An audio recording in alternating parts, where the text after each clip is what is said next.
Did he pick it up? No, I'm only halfway through the story. What?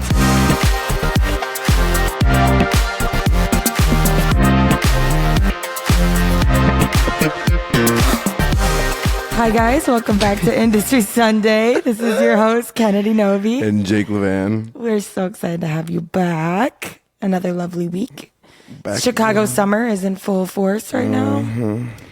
It was a very beautiful day out. I don't know if you ever left your house at all today, but I had a lovely time outside today. I looked outside. That's nice. I thought it looked nice from the indoors.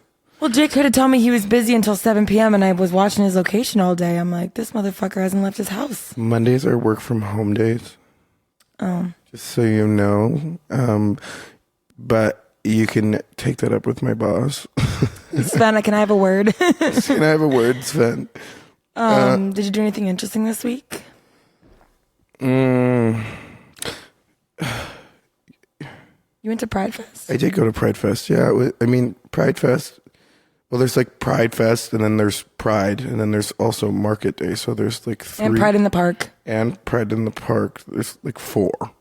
Pride Fest, I feel like, is kind of like the precursor. Like, it's not anything crazy, but like there was like fun performances and DJs and performers and I don't know, like drag queens and doing all that stuff. But there was also like Taste of Randolph as well, which is by my house, which I went for just a quick little bit because I get very overwhelmed with all of those people. Yeah, I went to Taste of Randolph and it was really insane. There's too much so many going on. people. I'm like, yeah. I'm gonna go. This is too much for me. People fun. bumping into me. I do not like being bumped into.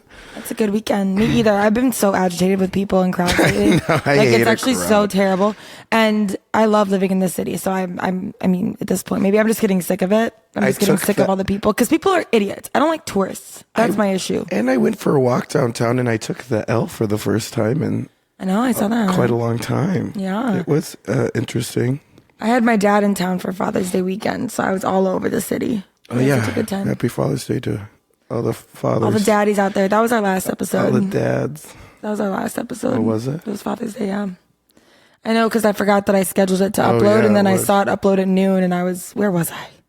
I was at the aquarium. I was watching the penguins. Aquarium. I've always wanted to go to the shit aquarium. I've been there. This is my 3rd time. My first time was in 8th grade. It was much better in 8th grade, but it's so cute. You It's just have kind of to- dusty and gross, you know. Really? Like you have to like It's really cool, but it could be take better. drugs to enjoy it now or what? No, I think that would freak me out. But my favorite part is the jellyfish, and they had that exhibit closed because they're like redoing it for another exhibit, the centennial, like 100-year celebration or something. But I went to go watch a dolphin show, and it was a seal show. I love seals, sea lions. Yeah, I love them. But this seal performed for maybe 5 minutes. She's and I a was like, lazy girl. Yeah. Well, come on. You can't expect him to look at what happened to SeaWorld. Well, I figured at least like, okay, the seal's done. He was just the appetizer, and then the entree would be the dolphins coming out and doing a little dance. I saw him in the background flipping in the water. They're practicing in the back. And they were like, no, They just not didn't for come you. out. No, they're like, all right, show's over. And everyone around me was like, okay. That was so exhilarating. Yeah.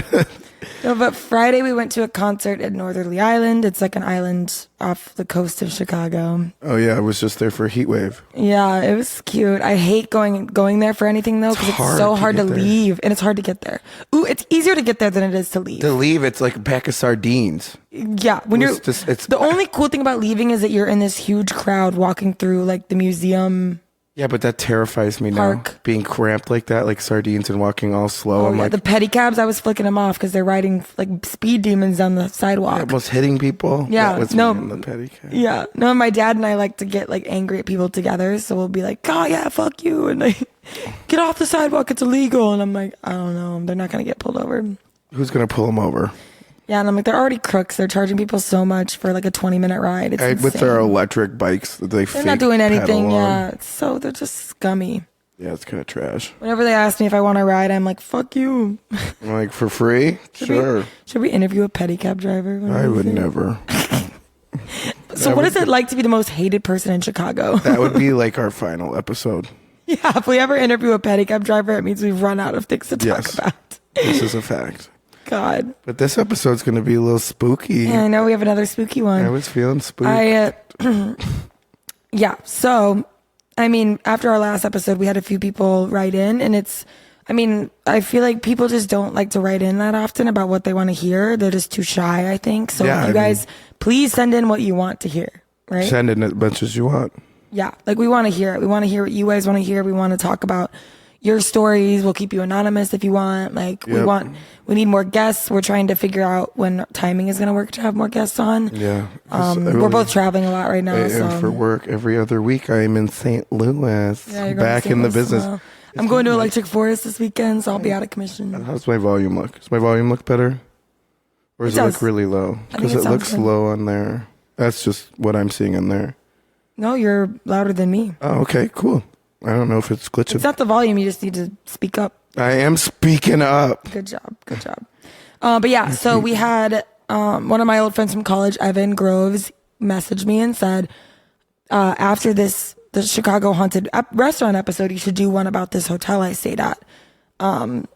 He mentioned a hotel called the Majestic Hotel. It's in Lakeview. He said he had some spooky experiences there, but I couldn't find any information on any hauntings there. The Majestic Hotel. Yeah, there was literally no stories about it. None.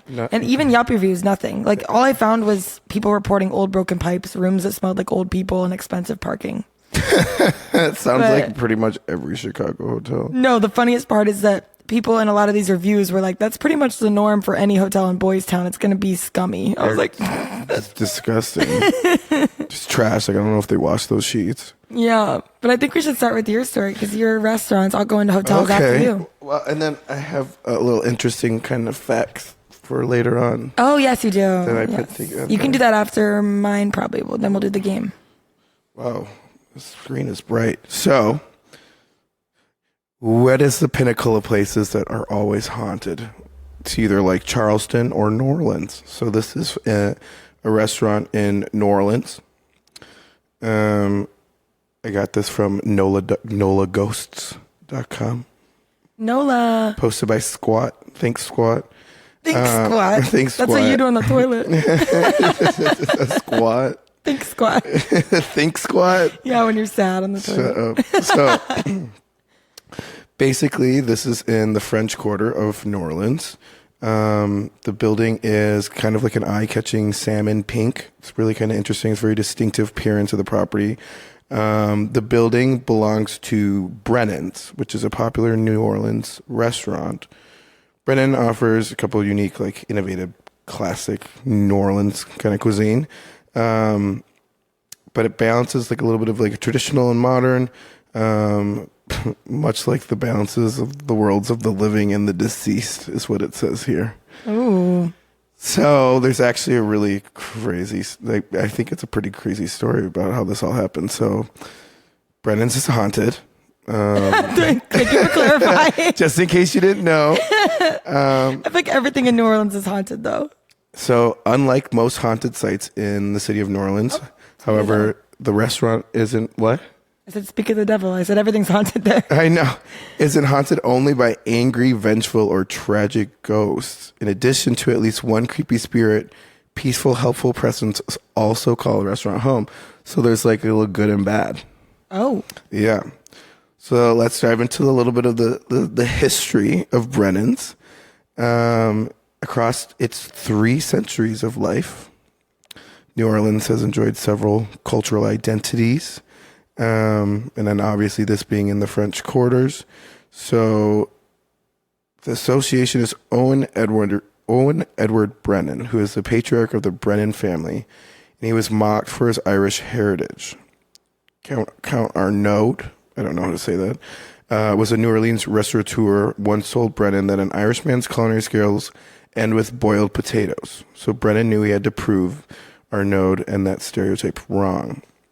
So in 1946, they opened up Brennan's Vauquer restaurant on Bourbon Street. And it's famous for creating the Banana Foster. What is that? Like a Bananas Foster? Like a banana split? No. Like a Banana Foster, kind of. It's like caramelized bananas. Oh, that looks way better than the banana split. And like caramel and stuff.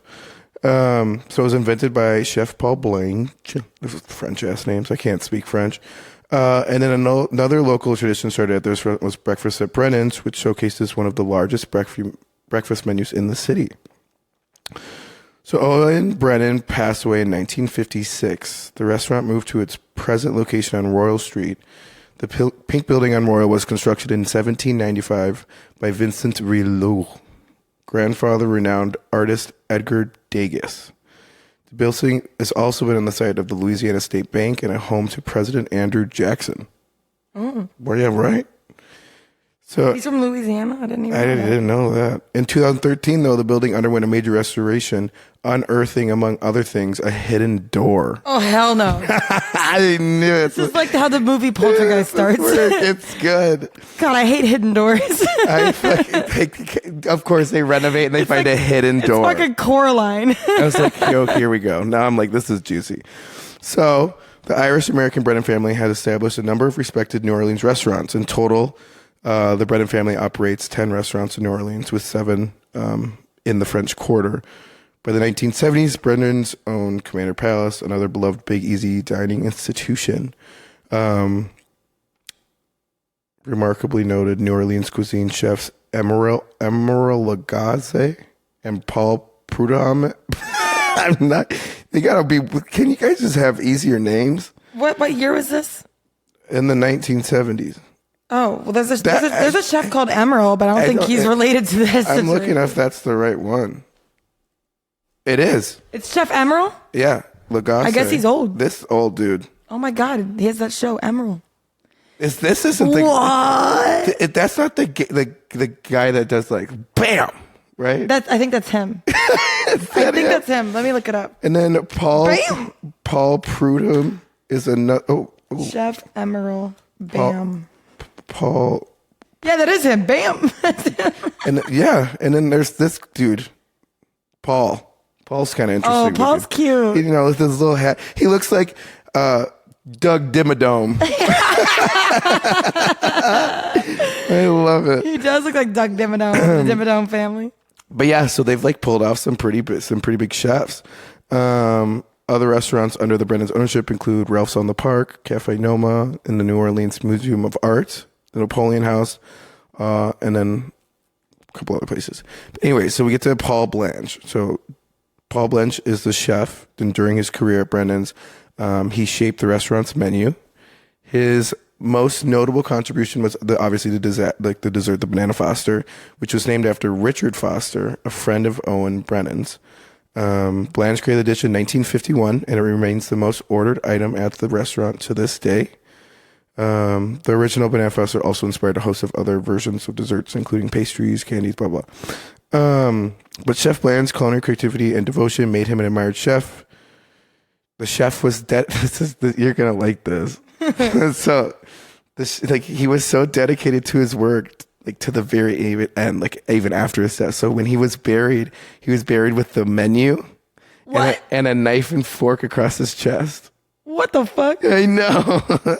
Like, this is just setting it up for some haunting bullshit. Yeah, they put a curse on themselves. Yeah. And then, so according to Food and Wine, Blanche's loyalty extends beyond his death. Restaurant staff say that the chef never leaves the kitchen despite his death in 1977. Ooh.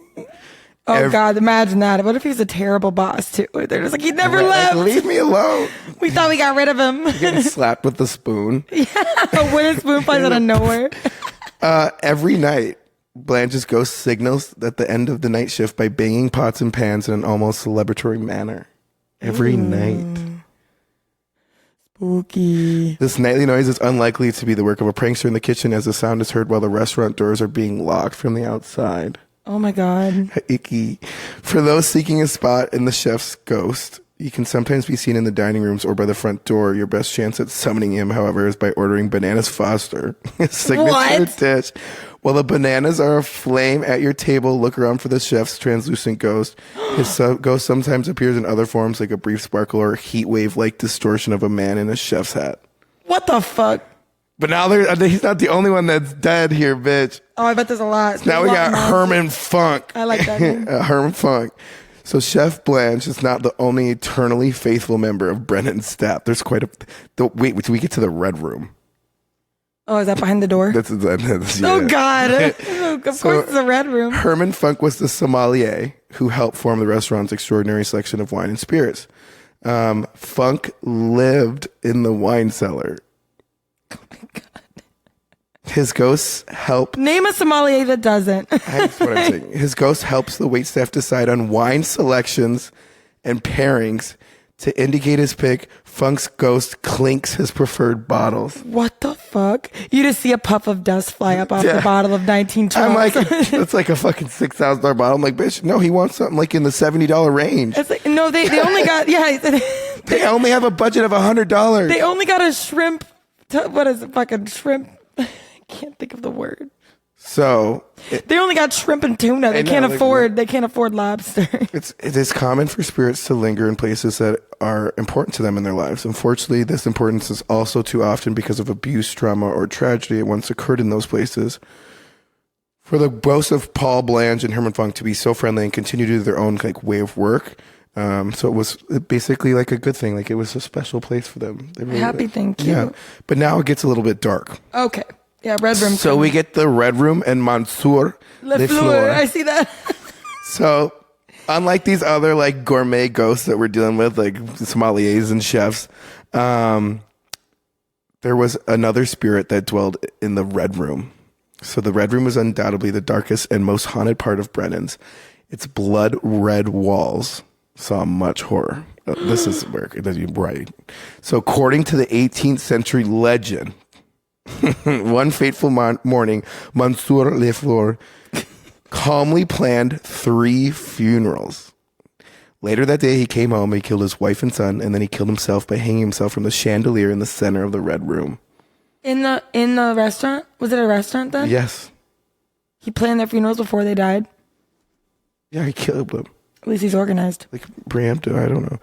So prior to the restaurant, so the red room was left up until 2014. They left it there? That's how it's been. So prior to the restaurant's 2013-2014 renovations, painted portraits of Le Fleur were on the room's walls. What the fuck? The room was the site of eerie phenomena. For instance, no matter the time of the day or the weather conditions outside, restaurant guests could feel a cold spot over the fireplace with their bare hands. The cold spot didn't just feel chilly, but as cold as reaching into a freezer. What the fuck? Wait, was the red room like a dining room that they, like a side dining room? I think so, yeah. Oh my God, imagine booking your baby shower in there and you see a fucking ghost. Red room. Hanging from the ceiling. You're like, no. So on the walls, the portrait of Monsieur appeared to change its expression. You could look away from the portrait one moment and look back the next to see its slightly different expression.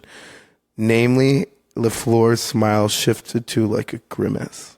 Mm-hmm. How creepy. Per the account of a paranormal investigator, Fiona Broom, she said, as I watched, Monsieur Le Fleur's face seemed to change from posed to vulnerable, or perhaps younger, and then a troubled grimace tightened into his lips. Oy. It turned slightly sneering and slightly distasteful. Finally, he looked anguished, or perhaps angry, even sinister. Yucky. The ghost of Monsieur Le Fleur has also been witnessed, per the same investigator, Broom, as a shadowy figure about 5.5 feet tall and somewhat portly. The ghost always disappears when direct eye contact was made with it. Oh my God. How spooky. He's like, don't look at me in the eyes. I'm nervous. Look at me from my backside. I got a wagon. So after the restaurant's renovations, the second floor dining room seems to have changed significantly. It is apparently now known as the Morphy Room rather than the Red Room, in honor of chess prodigy Paul Morphy, a former resident of the property. So the former Red Room seems to have been broken up into a small parlor and a dining area as opposed to the larger dining room it used to be. Okay. So they redecorated it. They moved Monsieur's portrait, and it's been moved from its former position. He did not like that. Yeah, directly above the fireplace, and the Flores portrait was replaced with a portrait of Paul Morphy. Oh, shit. That's the T. Fireplace and chandelier are still present. Whether or not the Morphy's room fireplace and chandelier are the same one as before is unclear. They might have just left the damn chandelier up after he hung himself from it. Mm-hmm. However, it is entirely possible that even though their appearances superficially change, the fireplace and chandelier are still the same. As such, they are likely carry the same paranormally charged energy. Perhaps redecoration of the Red Room was to update the room for a more modern look, or perhaps the owners of Brennan were trying to drive out LeFleur's unsettling spirit, moving the portrait, refinishing the fireplace, and covering the walls. These design choices coincide with the most paranormally active parts of the room. Like, what the fuck? So obviously it's present. They said it's presently unknown if LeFleur is still here or if the renovations like booted his ass out. But usually the stronger a spirit was in its convictions of life, the stronger the spirit is after death. It is quite likely that his spirit persists in Brennan's despite the renovations. Now, visiting Brennan's, just in case anybody wants to visit, it's a beautiful restaurant. It's esteemed, but also haunted. It's still open. Same yeah, year. Still open. It's called Brennan's. On the culinary side, restaurant is one of the best in New Orleans and a must try for visitors. On the paranormal side, it was featured on Ghost Hunters. Oh, mine were too. Like crazy. Yeah. Yeah, if you're ever in the French Quarter and you want to go to Brennan's, grab a drink or get some banana Fosters or something. Send me a picture of Monsieur LeFleur. I want his portrait. Yeah, I kind of want to see what he looks like. I feel like we might need to go on a trip. To NOLA? To NOLA. Remember our last trip to NOLA? Oh my God. Yeah, let's do it. Monsieur LeFleur. Images. Monsieur LeFleur. Okay, hold on. How many of these are there? Probably a lot. That's a pretty common name. Is it? LeFleur is like one of the most common French names, I would think. That's not him. Ugh, look at the picture of the place. It looks spooky. Ooh, look at the inside. Look at the inside. That's atrocious. I hope Who they chose these redecorated. colors? Somebody in 1800s, apparently. I don't think there's any pictures. Like, can nobody take a picture of it? I mean, sometimes I think when like a restaurant or even like someone who has a haunted house, when they redecorate, I don't think it really has anything to do with the haunting sometimes. I think it might just be trying to get rid of like the stories associated with it. So people won't come in just to see the haunted like place. rebranding. It's like, yeah, they want to rebrand a bit to get away from the spooky part of their story. But, well, that was fascinating. I loved that. Yeah, I did mean, you? it's funny because my worst nightmare would be like my idea of hell would be working in a restaurant for the rest of eternity. So it's really funny. Yeah, that would suck. Yeah, so it's really funny that this chef and sommelier are like, I want to stay, but I like it. He's just clanking fucking bottles all day. Yeah. Last one. If you were buried with something like the guy that was buried with the fork and knives and That's so everything, weird on the menu. yeah, what would you be buried with? What, me? Probably a spoon. Why? Because I never could find spoons at the restaurant. And I like desserts. So We did talk about this I last would week. do The lack of spoons. yeah, I would do a spoon. Oh, we're doing restaurant related. I like this. And then, it doesn't have to be restaurant related. No, let's just keep going with this because it's a lot Okay. easier than broader terms. I would do a spoon. And I would probably do, like a nice glass of wine.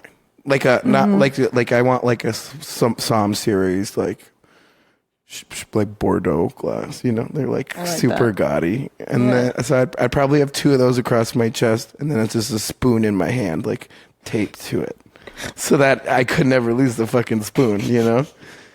I would probably do pita bread because I used to eat pita bread all the fucking time. when I Oh, was so the hungry. rats can come down there and get a snack. Oh, yeah, I rethink that. I don't want rats in my casket. Maybe an allergy sheet because I always forgot to turn those into the chefs. I mean, I was really good about putting it on the computer, but I was so bad at like bringing them an allergy sheet if like I knew that the allergy wasn't- sheet? Yeah, if I knew the allergy wasn't in the dish, I just like would forget. Like, because there's more important things going on than like getting that sheet over to them when I know there's no peanuts in a tuna tartare, you know? But I don't know. Anywho, my story is obviously haunted hotels because I told you about the reason why we're doing another spooky episode. Spooky dookie. Spooky Sunday. What we could do like a break off. We ended on a series. light. We end on a later note. Later note though. We do end on a light note. Mine is I have a funny ending note too. Do you really? Wow. Look at us. Yeah, we have a game. We have a fun game of the week tonight. Yeah. We've been doing so well. I know, it's a good week. Okay, so my sources are mysteriouschicago.com, an article on Choose Chicago, as well as the website of both the Congress Plaza Hotel and the Drake Hotel. So I use the history from both their websites. The Congress Hotel looks so fucking spooky. I know. I was talking about it this weekend because I was by it because I was in Millennium Park, and I told my dad, I'm like, I heard that place is really haunted. And then so it's just really funny that like what goes around comes around. Like I was already thinking about it, and then when I got reached out to about haunted hotels in Chicago, I was like, oh shit. I was just thinking about the Congress Plaza. Okay, so. What about the Essex Hotel? Oh, I didn't even look into that one. That didn't even pop up. I remember when they had half the sign lit up, and it just said Sex Hotel. I forgot about that hotel. I was like, ooh. Okay. So the Congress Plaza Hotel opened in 1893, and it was called the Auditorium Annex. It was built by a super famous hotel developer named R.H. Southgate.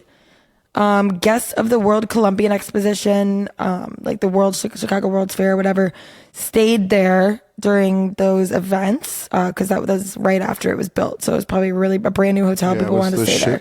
Hotels used to be so big back then. They were like, it was the place to be. It was probably where all the rich and famous people stayed too. Yeah. It has 871 rooms.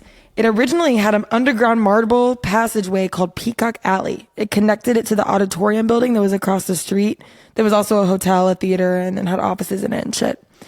Since then, this hotel has been closed off with bricks, and now it reportedly contains a room full of old toilets in front of the... Just a room of toilets? Yeah, in front of where the opening to the tunnel used to be. Which one of you took a shit and didn't flush? Yeah. But apparently the tunnel used to be where like really famous and VIP people would hang out. They'd go down there and have like creepy parties and shit. Like those weird mask parties? Yeah, probably. I don't know. The Illuminati.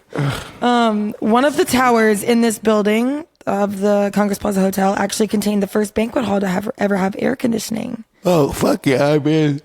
Chicago summers were brutal back then. I love an air conditioner. Yeah, I mean, imagine being in a banquet hall and having no air conditioning. That sounds fun. With like a bunch of stinky people who don't have... do they even have deodorant back then? No, they use like fucking mothballs. Rubbing aluminum foil on Okay, so of the many ghosts that have been reported been seen in this hotel, people have usually reported seeing Al Capone or Scarface's ghost roaming the halls. No. We talked about Al Capone last week. I told you a whole history lesson. Did he die there?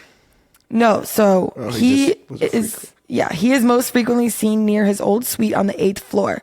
But in some other articles I read, it said that Al Capone was never recorded to have ever stayed in this hotel at all. So some people think that he might have stayed there under fake names or pseudonyms or something like that. But he did host frequent business meetings in the hotel. And many think that he would smuggle goods through the tunnels in the basement during Prohibition, drugs, all that kind of stuff.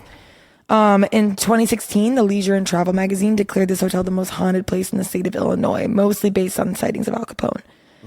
One of the other favorite phantoms that is seen here is Peg Leg Johnny. Excuse me, who?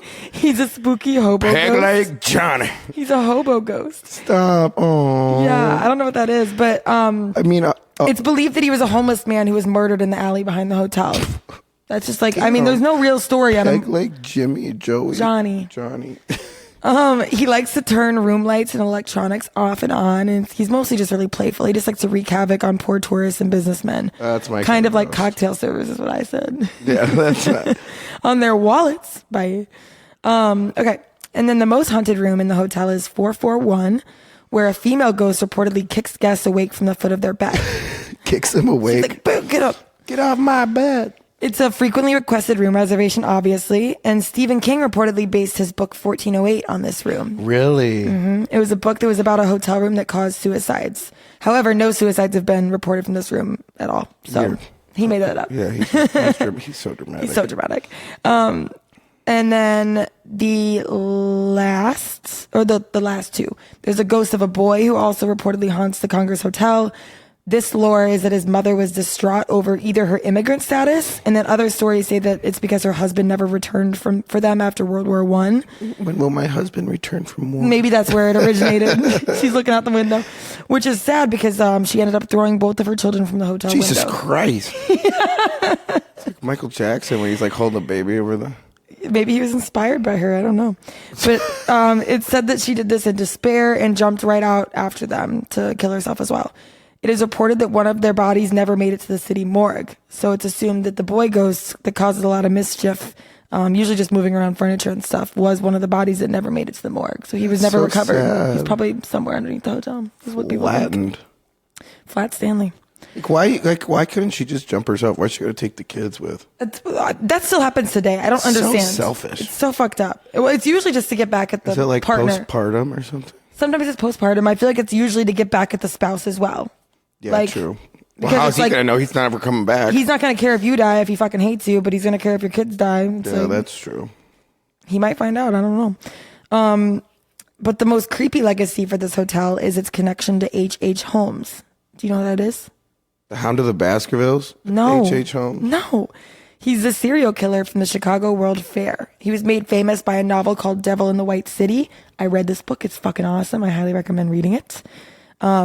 He was a psychopath that lured hundreds of women back to his hotel/pharmacy and into his torture chamber.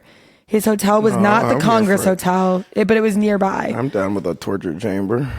Yeah, but he was allegedly a very frequent patron of the Congress Hotel. So he would go there. I think it was between him and the Chicago World's Fair site. So he would go there to meet women halfway to like get a drink with them in the lobby or something. And he would lure them back to his own hotel/torture chamber from the Congress Hotel. His first victim was found where he found her in that hotel and brought her back to his hotel. So that was like the inspiration where he started. Hundreds of people. And then hundreds of women died after that. Hundreds. Probably thousands, actually. Because they never recovered most of the bodies because he started getting real creative on how to hide his murders. Oh my God. It's all true, too. And then I don't remember how he got caught. I don't think he got caught when he was alive. I think it was after he died. Really? Or no, somebody caught him later in life when he wasn't doing it anymore, really. But they found bodies and shit in the walls and all kinds of places. Like, he got real creative. Creep. Well, when you got that many. Yeah, he was super charming. He was kind of like a Ted Bundy, but in 1890. Yeah. Yeah. This hotel has a haunted Halloween ball every year, and tickets are only $20, so I think we should go. I'm down. Yeah, it turns into a VIP nightclub extravagant Halloween event. Yeah. Like a Tao? Yeah. That sounds way more fun. It's way cheaper than Tao, too. It's probably way cooler. Count me in, bitch. I'm in. I'll be there. All right, that brings me to my next hotel, the Drake Hotel. For me, it was a very strong second to the Congress Plaza, and also for a lot of other ghost hunters and things like that. They think it's the second most haunted hotel in Chicago. Yes, I got most of my information from Choose Chicago and the Drake Hotel website. Construction of the hotel was in 1919. It was completed in 1920. It hosted some of the world's most opulent and elite guests, one including Queen Elizabeth II, right after she was inaugurated. Or not inaugurated, whatever you call it. Like put on the throne? Yeah, I don't know. She got the crown. God, there's a very fancy word for it. I can't remember. Princess Diana stayed there. She had tea in the high tea room, the palm court. It's in the middle of the hotel. I've been there. I've had tea there. It's really cute. I went there with your mom. Your mom stayed there. Yeah. My mom stayed there. My dad stayed there too. Room. Oh my God, it's so creepy. Yeah. My mom researched the Drake Hotel actually when she stayed there. She was like, I've been hearing things and now I'm so scared to sleep there. The palm room is cool though. It's beautiful. And the ballrooms there, I snuck in there drunkenly one night and it looks like Beauty and the Beast in the ballrooms. It's fucking beautiful. They haven't changed a thing probably since it opened, for the most part. I don't think they've changed anything. No, I mean, I'm sure they've updated some things, but Walt Disney stayed there, Bing Crosby, etc. Their opening party was on New Year's Eve. It had 2,000 of the world's and Chicago's most rich and famous. This was a rare place that wasn't affected by the crash and depression in the late 20s. So it didn't lose a single dime. Wow. But also the most rich and famous also didn't lose any money. The depression hit the middle class anyway. So I mean, I'm still depressed. Wait. It's 1929. I've been depressed. 1929. In 1933, the day after the Prohibition ended, they opened their first bar that had 40-cent whiskey. The day after the Prohibition ended, they were ready to go. They already had it prepped and good to go. Yeah, we got the whiskey already. I wonder if they got a warning that Prohibition was ending on a certain day, so they just fucking speed built a bar for their hotel. Probably. I mean, I would imagine so. It said that there's another room that was very, very famous called the Cape Cod Room. It said that Marilyn Monroe and Joe DiMaggio, after they got married, they carved their initials into that wooden bar, and it's still there. That was in 1952. Wow. Yeah, a lot of really rich history there. It's a very cool place. Anyways, the ghosts. Bum, bum, bum. So we're not just, I thought we were just promoting Drake Hotel. Just kidding. Well, I wanted to give some background. You gave background on your stupid restaurant too. Brennan's. Okay, so the first ghost is the Lady in Red. 100 years ago, she died on New Year's Eve in 1922. So I think that's a couple years after the hotel opened. It is reported that she discovered her husband, some reports say fiance, with another woman at some point during the New Year's Eve gala at the hotel. Differing reports say she either saw him dancing with her in the gala after they got separated, or she couldn't find him, and when she went to go look in their room, she discovered the two of them together there, doing the nasty. Bop, bop. Yeah. This is increasingly like the movie Chicago, the musical or whatever. Anyways, this prompted her to jump from either the 10th floor or the roof. Several reports say different things. Nobody really knows exactly where she jumped from. But she's usually seen wandering the 10th floor and in the Palm Court, which is where you and my mom Oh, yeah. met. I turned the lights on in that place. Mm-hmm. Oh, my God. Really? Yeah. It's assumed that she was lured by the high tea events in that room. So she likes to go and watch all the women having tea and stuff. Do they still have high tea events? Yeah, they do. A lot of them. Like some expensive ass tea. Should we go? I want some tea, yeah. Let's do it. Sounds great. Have you Crumpets. Have you heard my voice? And some finger sandwiches, some cucumber. No cucumber. Oh, you don't like orange? Whatever. No. Okay. The next ghost is the woman in black. A lot of women in colors. The murderer. Woman in Black. It sounds like a movie. It is a movie. Woman in Black. It's a movie. Oh, yeah, it is a movie. But it's not about the Drake Hotel. Oh. It's about a house on an island. Anyways, the murderer of Adele Williams in 1944. That's who the woman in black is. It is said that this woman named Adele was a guest in the hotel with her friend Patricia Goodbody, and they both returned to their room to see a woman in black in a white wig with a black fur coat and a tiny pistol step out of the bathroom. Then, okay, Queen. Yes. She sounds like a baddie. Is that Cruella DeVille in my hotel room? It just sounds like her. Yeah. Apparently her original aim for the shooting was Goodbody, her friend, but she missed and then ended up aiming at Williams instead because I think she was probably closer. So Adele Williams was shot and killed. The case was very big news at the time. Police searched the hotel for 4 hours, but she was never found and the case was never solved. What? Yeah. The serial number on the gun, because she left the gun behind and still wasn't caught, it was traced to a man in prison. And for a while, it was suspected that one of his sisters was the one who committed the crime. One of them worked in the hotel, and the other one was known for prowling hotels looking for rich men. Damn, another baddie. Yeah. The common assumption is that they may have been in their room to steal jewelry, or one of them was in the room to steal jewelry, and then it was a robbery gone wrong. So she shot and killed her. But they ended up never being charged, or no charges were ever brought against them. So the case is still unsolved today. Wow. Yeah. 1944. The next ghost, dun, dun, dun, it's the last one. Ghosty books. The parents of Bobby Franks. Bobby was a 14-year-old who was killed by his cousin Richard Loeb and his friend Nathan Leopold. All of these 3 boys were a part of the really rich Chicago crowd. So this was really big news because they all came from very opulent families. So they're like, what the fuck? Why did they do this? Can y'all chill for a second? Yeah. Allegedly, Richard and Nathan were on a quest to commit the perfect crime. It kind of seems more like the brothers in LA that killed their parents, whatever. Yeah. You know what I'm talking about? It's not Mondelez. I don't know. No, I do know. Hernandez. What you're talking about. No, not Hernandez. It's a different murderer. It Whatever. was like planned out. Yeah. Yeah. Rodriguez or something. So they picked up Bobby when they saw him walking on Ellis Avenue in Kenwood, and they killed him with a chisel to his head. Frank's body was dumped in a swamp near the Illinois-Indiana state line. Acid was then used to hide the identity of his body. And then they sent a ransom note to his family, which is one of the guy's families because it was his cousin. So he sent a ransom note to his aunt and uncle. What the fuck? The boys were eventually captured because a rare spring from one of their glasses was found near Bobby's body. They confessed to the crime, but they were spared from the death penalty because they could afford a fancy lawyer. Fucking privilege. Wow. Multiple reports. Where does this tie into the Drake Hotel? It's because multiple reports say that after Bobby's murder, his parents sold their big house to avoid gawkers and moved into the Drake Hotel. They both ended up dying there about 10 years apart.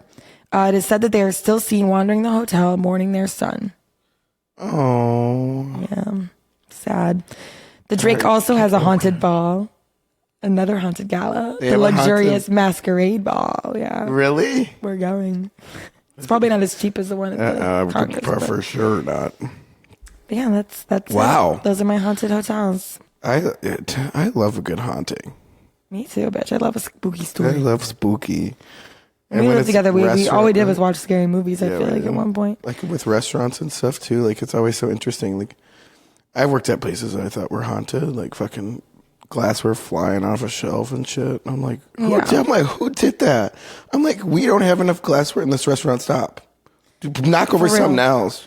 Honestly, we have just enough time left to do the game. Do you want to save your next story for next week? I suppose. Are you capable of that? It's just We're going to go well over our time limit if you tell your story. okay. Do you want to share one thing from your story? No, it was just facts. Okay. So is mine, so we'll just do the game. Okay. Good. Now you don't have to do your homework next week. You already have it done. All right.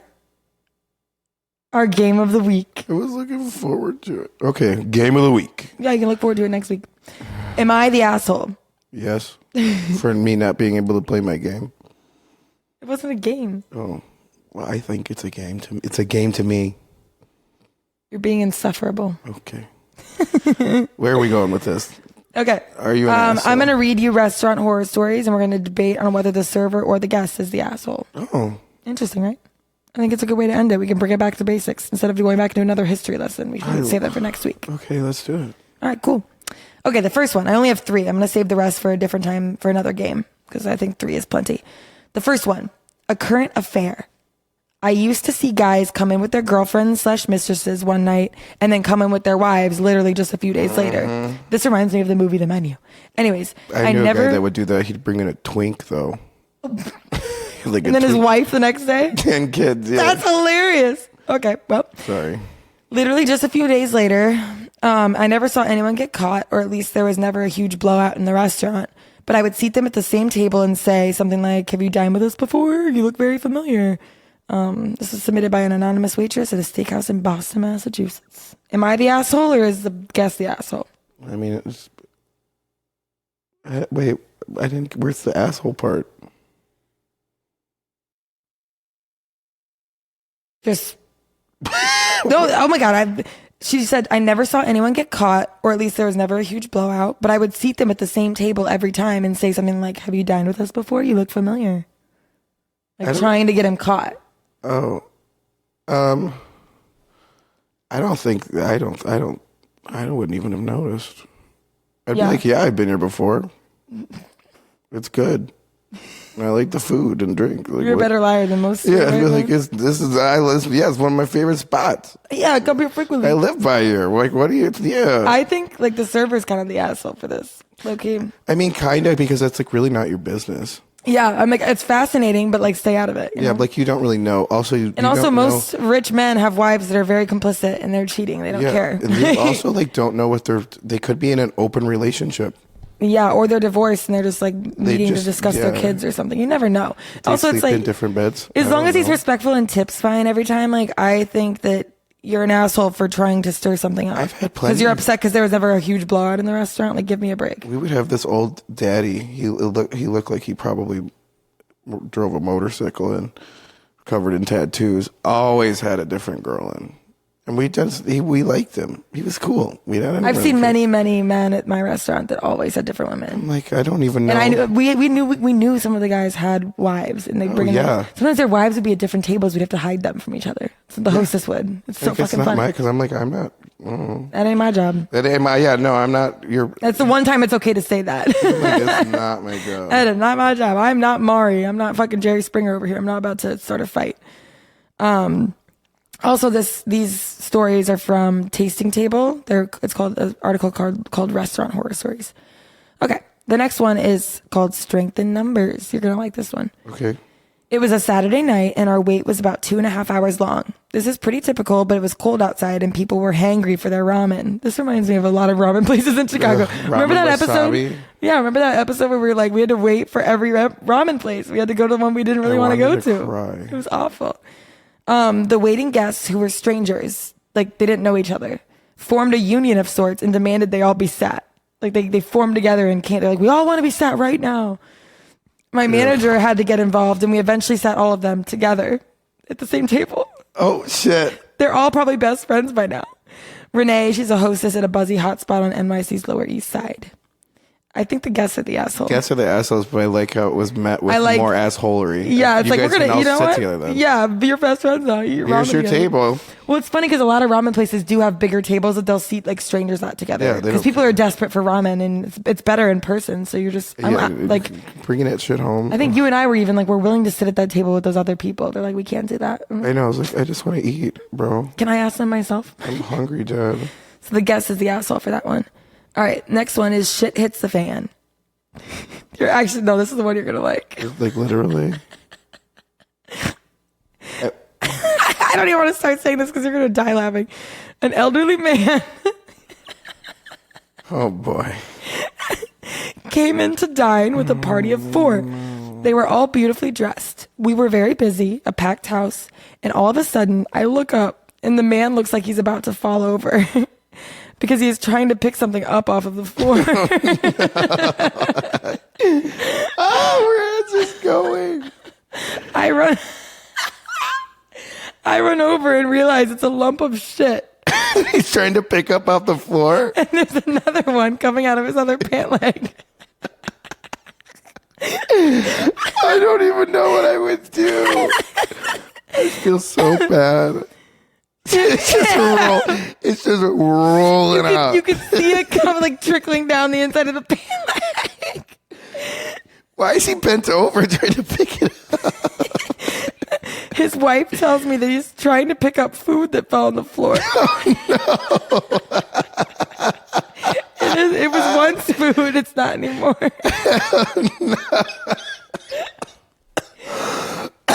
Oh my God. Did he pick it up? No, I'm not. I'm only halfway through the story. What? This isn't even the end? No.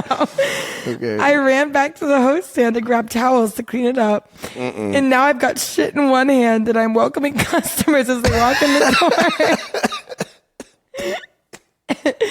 After the guy came back from the bathroom, he sits back down at the table for another hour and a half. Stop. Covered in shit. This man is now sitting through dinner. We're laughing at this point, but totally didn't know what to do. I don't think anyone's the asshole in that story. I don't know what was going through this man's mind. He's probably fucking like delirious. He's probably got Alzheimer's or something. Poor guy. I feel so bad for him. What about everybody else at the table? It's his first time in a restaurant in like 4 months. His family hasn't seen him in the nursing Everybody home. else was just okay with him sitting in his own shit. The only asshole in this story is his wife trying to say it's food. It's like, you want to eat that? She's letting you pick it up and put it on his plate. What the fuck? Oh my God. But she's a fucking bitch. This reminds me of the story Jessica Metler said on her podcast with the person that puked and then sat there. It's like, take Grandpa home. I was thinking about when the homeless person came and wiped shit all over the entire bathroom. Oh my God, yeah. The only scenario where I think it's okay to have any type of bodily fluid at the table and stay is if you puke into a cup or a bowl or into a bag and it's for a good reason, like your blood sugar is really low, you have like you going through like some sort of medical treatment or something. If you have no valid reason, it's just like, I threw up, I'm sorry. Mama threw up. Sorry, I just pooped twice down my pant leg. Like, no, just go home. Like, you can come back. Now the whole restaurant has to smell that. I know. I would literally have to stop work. I'd have to leave Oh my work. God, I would fucking die. All right, well, that's it for me. That was a good episode. That was gross. Why do we always have to end Why do we have to end with something like that? The last one is poopy pants. Okay, what's your shot of choice this week?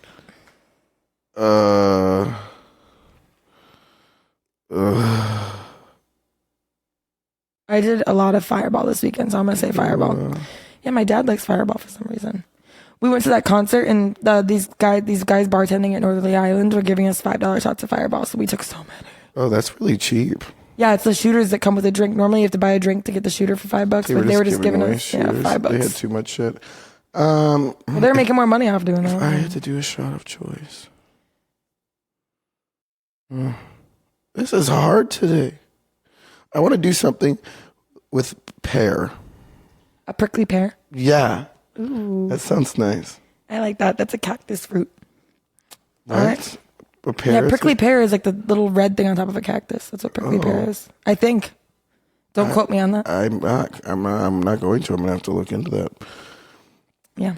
But all right, happy Industry Sunday. That's all we got. Remember to poop before you eat, and don't do it in the restaurant. Am I right? Don't try to pick it up like it's food. Yeah. Also, don't murder anyone in a hotel or a restaurant, because apparently you haunt the place afterwards. Could you imagine? The only thing that would make it worse is like if there was a dog there, like started eating it. Oh, in the restaurant? Well, if it was on the patio, that'd be in broad daylight. That'd be much worse. Well, at least you'd have open air. That's true. You just can't wind gusts. Well, the worst part is that in a restaurant, you can't spray Febreze or light a candle because it ruins the food smell. Well, the food smell was probably already ruined. I think that's a health scenario. I feel like any restaurant in Chicago would shut down for the rest of the night. It's biohazard. You have to. They just have to leave. She's mad at the old man for staying after pooping on the floor, but she didn't shut down the restaurant for someone pooping on the floor. Why didn't we think of this before now? I would tell him I'm so sorry, sir. You have to go. Yeah, but he was probably really nice and sweet and old. I don't care. You're shitting on my floor. What if it was Santa Claus? What if it was Morgan Freeman? What if Morgan Freeman pooped on your floor? Would you let him stay? No, I'd tell him to go home. I will put in another reservation and we can try this again some other time. I would let him stay. Okay. I would frame that poop on my I would restaurant not be wall. that server because I'll probably poop and puke. You're like, we got to get another sub in here. And they're like, why did our servers leave? And he's like, because your husband pooped on the floor, ma'am. She's like, it was broccoli. I can't handle smells. It was his well done steak. Ew. He was just, and then he was probably just like eating butter at the table. Oh God. I mean, that causes you to poop, I guess. All right. All right. Well, on that note, happy Industry Sunday. Have a good rest of your week, you guys. We'll see you next week. Bye. Bye.